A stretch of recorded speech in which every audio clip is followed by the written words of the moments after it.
राजकीय दबावातून दाखल करण्यात आलेल्या गुन्ह्यात तब्बल 11 वर्षांनंतर माजी पोलीस उपनिरीक्षक मेहबूब मुजावर यांची निर्दोष मुक्तता करण्यात आली आहे.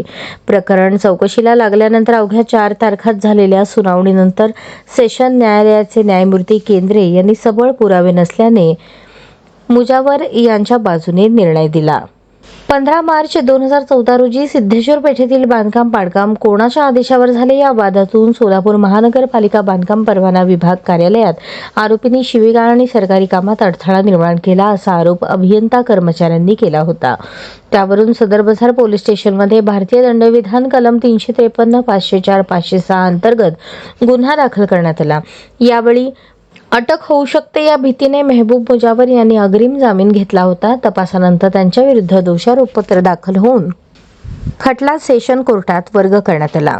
सरकार पक्षाने खटल्यात 5 साक्षीदार तपासले, मात्र कोणत्याही साक्षीदारांनी आरोपींनी सरकारी कामात अडथळा निर्माण केल्याचे ठोसपणे सांगितले नाही. तसेच कोर्टात दाखल केलेल्या CCTV फुटेजमध्ये देखील आरोपीकडून कोणताही गुन्हा झाल्याचे दिसून आले नाही.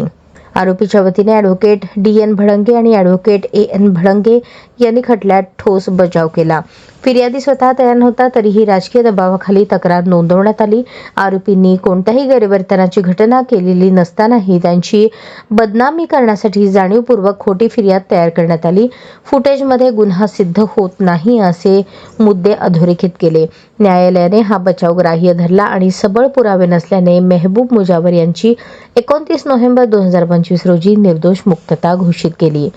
या निर्णयामुळे राजकीय हेतुपोटी दाखल केलेल्या प्रकरणांबाबत पुन्हा एकदा न्यायालयाने स्पष्ट संदेश दिल्याची प्रतिक्रिया कायदेविषयक वर्तुळात उमटत आहे.